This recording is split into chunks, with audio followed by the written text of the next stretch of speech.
welcome. It is Thursday, August 1st, brand new month of August, coming to you from the house. Um, Quite a busy day. I had planned on doing the live stream, most likely at the end of the day, except that I was worried that the heat, it was quite warm today, mid 90s, felt like the hundreds. I was afraid the heat was going to keep people away completely. Um, so I gave myself a lot of tasks, and I said, if the tasks are done and the heat still keeps people away, but around 4-ish, the heat was still pretty bad, but people started coming out. Um, Left work early, wanted to be outside. I don't know, but people came out, and I was pretty busy. I even had a visit from Melissa, our good friend, who used to sponsor the podcast, the live stream. Haha, podcast. I just made a joke about that. Who used to sponsor the live stream, Clipper Ship Tea, who's got a beautiful new location in Smithtown that she's going to be renovating for the next like 3 or 4 months before she opens. Visited. We can always schmooze, Melissa and I. A lot of customers, a lot of people picking up what we had, a lot of sales of One Piece, which makes me very happy because in the big summer restock that we're finally making, our huge summer restock, 4 boxes are coming tomorrow of Marvel and manga for that restock. One Piece is heavily represented, and I was really worried that the wave had crested. But if on a busy day, hey Joe, if on a busy day I sell 6 volumes of One Piece, then I feel safe with what I got in the sale. So happy with that. Yeah, tomorrow's going to be crazy. We're going to get, God willing, we're going to get 4 boxes of restock. But today, we didn't have to deal with it. Today, I got a few little boxes, mostly stuff that people ordered.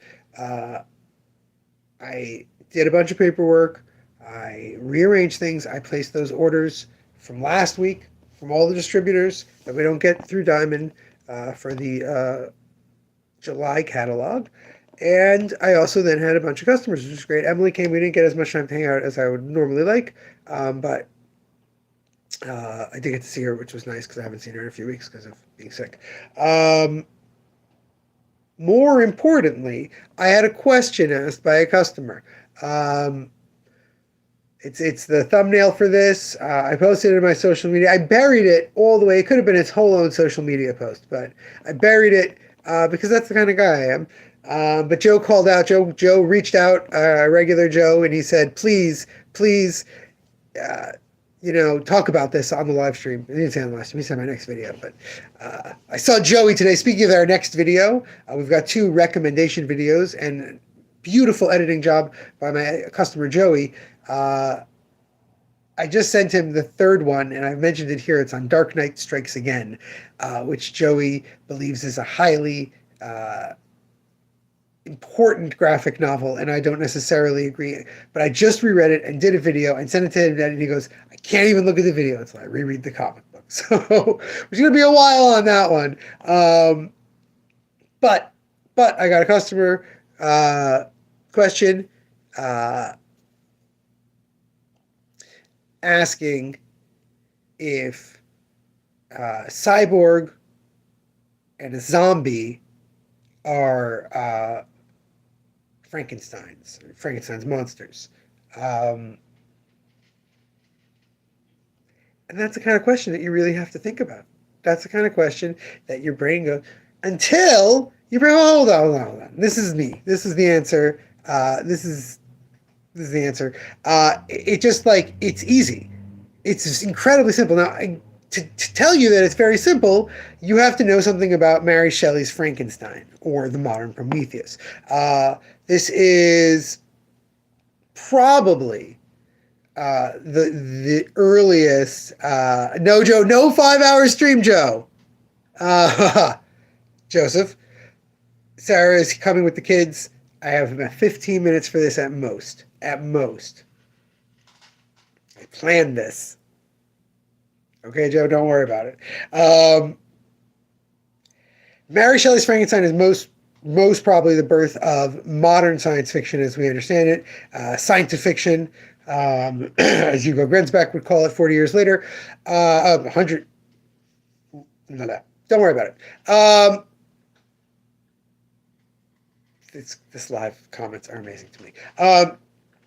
Mary Shelley wrote a book in which, through scientific means and forgotten alchemical means, alluded to but never discussed in detail, um, rebuilds a body. The question of soul and spirit is actually not one that's made because it is a romantic book, meaning it is from the romantic era of literature, which is about man's connection to nature and man's animal state and all these things. And there's no question in the Mary Shelley story of Adam, the creature, however you want to define the creature as he appears, having memories of a previous life, having any sort of, he's flesh, he is a human body, and he is given life by Victor Frankenstein, and he is a new creature. So you already get like a huge answer to our original question, which is, are zombies and cyborgs Frankenstein monsters? So first off, some of the ones that right away you would go, oh, well, this is a Frankenstein monster story. RoboCop is a Frankenstein monster story. He's a cyborg. You stop and think, great, but RoboCop's whole plot is that he's got his human personality coming through. So, in fact, much more of a Frankenstein's monster, much more, the chat is insane. Much more of a Frankenstein's monster is Short Circuit. Johnny Five is created through science, loosely alluded to. There's almost nothing about the software that generates a human-like brain, whatever. And alchemical. What's more alchemical than a wild lightning strike? And he's alive. And is he alive? Is he real? All this stuff. Input. Reading lots of books. There's a lot of that in Frankenstein. He reads a bunch of books. It's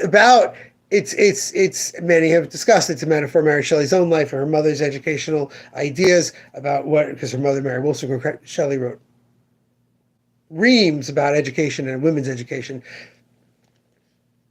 Anyway, the point is, a cyborg could be a Frankenstein's monster. It could be a Frankenstein easily. But when we discuss the story idea of what a Frankenstein is, that's very, very rarely used in the cyborg thing. The thing with the cyborg is that it's mismatched parts, which we know of is a definite part of Frankenstein. It is a reanimated body, but I'm about to tell you zombies are a reanimated body, and guess what? That ain't Frankenstein. A zombie is a lot of different things in a lot of different cultures. It has multiple spellings and very, very questionable antecedents. We don't really know where it first appears in the cultures that it appears in, but something like it. Reanimated corpses brought to life to do someone's bidding appear in other cultures across whatever. That is in no way what a Frankenstein's monster is. It's just he didn't create. The whole point of Frankenstein's monster is that he creates it and he doesn't even realize why. Why did I do this? What was possessing me? Just because I could? So zombie, no way. Mystical, servile, flesh eating, all that stuff. The virus, definitely not. Cyborg, questionable. AIs that come to life, robots that gain consciousness, things like that. A lot more Frankenstein.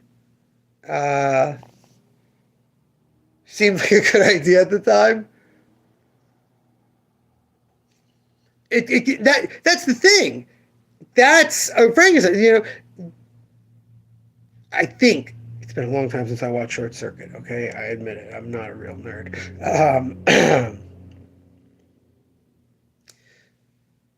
That I believe it. He talks about how Steve Gutenberg made the short circuit circuitry like to be expandable so that they can learn. You know? Boris Karloff, Frankenstein's monster, and a zombie, and then I got to sign off on this. Wizard, I got to sign off after this. My wife just messaged me.